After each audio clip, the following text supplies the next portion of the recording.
നമസ്കാരം. ലോകത്തിലെ ഏറ്റവും പ്രധാനപ്പെട്ട എണ്ണപ്പാതകളിൽ ഒന്നായ ഹോർമൂസ് കടലെടുക്ക് അത് നിയന്ത്രിക്കാൻ നടത്തുന്ന നീക്കങ്ങൾ ഇനി വെറും സുരക്ഷാ നടപടി മാത്രമാണോ, അല്ലെങ്കിൽ അതിന്റെ പിന്നിൽ വലിയ രാഷ്ട്രീയ കണക്കുകൂട്ടലുകളും ശക്തിപ്രയോഗ തന്ത്രങ്ങളും ഒളിഞ്ഞിരിക്കുന്നുണ്ടോ? മാരിടൈം ഫ്രീഡം കൺസ്ട്രക്ട് എന്ന പുതിയ ആശയവുമായി അമേരിക്ക രംഗത്തെത്തുമ്പോൾ ഈ ചോദ്യം കൂടുതൽ ശക്തമാവുകയാണ്. ഹോർമൂസ് കടലെടുക്ക് വഴിയുള്ള കപ്പൽ ഗതാഗതം പുനഃസ്ഥാപിക്കാൻ US അന്താരാഷ്ട്ര സഹായം തേടുന്നു. കടലെടുക്ക് തുറക്കുക എന്ന ലക്ഷ്യത്തോടെ പുതിയ അന്താരാഷ്ട്ര സഖ്യം രൂപീകരിക്കാനാണ് US ലക്ഷ്യമിടുന്നത്. സഖ്യത്തിന്റെ ഭാഗമാകാൻ US വിദേശകാര്യ വകുപ്പ് മറ്റു രാജ്യങ്ങളെ പ്രേരിപ്പിക്കുന്നുണ്ട് എന്നാണ് റിപ്പോർട്ട്.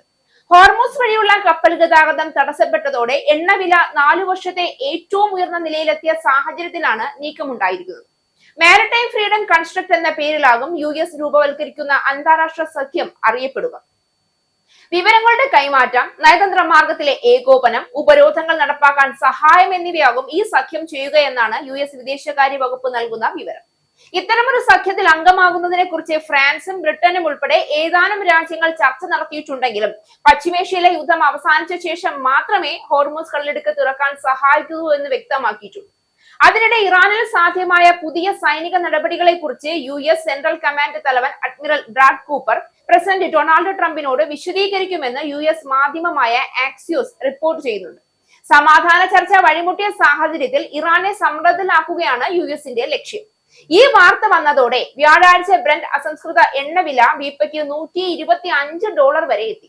2022 മാർച്ചിന് ശേഷമുള്ള ഏറ്റവും ഉയർന്ന നിരക്കാണ്. യുദ്ധം ഔപചാരികമായി അവസാനിക്കുകയും കപ്പൽ ഗതാഗതം പുനഃസ്ഥാപിക്കുകയും ചെയ്യുന്നതുവരെ ആണവ പദ്ധതിയെക്കുറിച്ചുള്ള ചർച്ച മാറ്റിവെച്ചാൽ കരാറിലെത്താമെന്നാണ് ഇറാൻ മുന്നോട്ട് വെച്ച അവസാന നിർദ്ദേശം. ഇതേക്കുറിച്ച് US നിരീക്ഷണങ്ങൾ പങ്കുവച്ചിട്ടുണ്ടെന്നും ഇനി പ്രതികരിക്കേണ്ടത് ഇറാനാണെന്നും മധ്യസ്ഥരായ പാകിസ്ഥാൻ പറഞ്ഞു. 2 മാസമായി തുടരുന്ന സംഘർഷം ഇറാന്റെയും USന്റെയും സമ്പദ് വ്യവസ്ഥയെ കാര്യമായി തന്നെ ബാധിച്ചിട്ടുണ്ട്. $2500 കോടി, അതായത് ഏകദേശം 2.4 ലക്ഷം കോടി രൂപ യുദ്ധത്തിനായി US ഇതുവരെ ചെലവാക്കിയത്. ഇറാൻ യുദ്ധത്തിന് പിന്നാലെ ലോകത്തിന്റെ ഏകദേശം 20% എണ്ണ ഗതാഗതം നടക്കുന്ന ഈ കടലിടുക്ക് അടച്ചുപൂട്ടപ്പെട്ട നിലയിലാണ്. ഇതോടെ ആഗോള എണ്ണ വിലകൾ കുതിച്ചുയരുകയും സാമ്പത്തിക പ്രതിസന്ധി ശക്തമാവുകയും ചെയ്തു. ഇത്തരം സാഹചര്യത്തിലാണ് അമേരിക്ക അന്താരാഷ്ട്ര സഖ്യം രൂപീകരിച്ച് കടലിടുക്ക് തുറക്കണമെന്ന നിലപാട് മുന്നോട്ട് വെക്കുന്നത്. പക്ഷെ ഇവിടെ ഒരു പ്രധാന വൈരുദ്ധ്യം കാണാം. ഈ പ്രതിസന്ധിക്ക് തുടക്കമിട്ടതും അമേരിക്കയുടെ തന്നെ സൈനിക നീക്കങ്ങളാണ് എന്നതാണ് റിപ്പോർട്ടുകൾ സൂചിപ്പിക്കുന്നത്.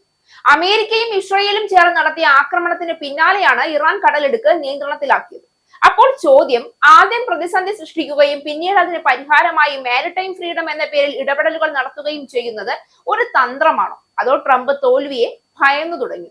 ഈ നീക്കത്തിന്റെ രാഷ്ട്രീയ വശം ഇവിടെ വ്യക്തമാവുകയാണ്. ഒരു വശത്ത് ട്രംപ് ഭരണകൂടം ആഗോളതലത്തിൽ സുരക്ഷയുടെ രക്ഷകൻ എന്ന ഇമേജ് സൃഷ്ടിക്കാൻ ശ്രമിക്കുന്നു. മറുവശത്ത് എണ്ണവില ഉയരുന്നതിലൂടെ അമേരിക്കയുടെ എനർജി കയറ്റുമതിക്ക് നേട്ടമുണ്ടാകുന്ന സാഹചര്യവുമുണ്ട്. അതായത് യുദ്ധവും പ്രതിസന്ധിയും ഇവ രണ്ടും സാമ്പത്തിക രാഷ്ട്രീയ ലാഭത്തിനുള്ള ഉപകരണങ്ങളാകുന്നുണ്ടോ എന്ന സംശയം ഉയരുന്നു. ഇതോടൊപ്പം തന്നെ ഈ സഖ്യത്തിൽ റഷ്യയും ചൈനയും പോലുള്ള രാജ്യങ്ങളെ ഒഴിവാക്കുന്നത് ശ്രദ്ധേയമാണ്. ഇത് വെറും സുരക്ഷാ കൂട്ടായ്മയല്ല, മറിച്ച് ആഗോള ശക്തികളുടെ പുനർവിന്യാസത്തിനുള്ള ഒരു രാഷ്ട്രീയ നീക്കം എന്ന വിലയിരുത്തലും ശക്തമാവുകയാണ്.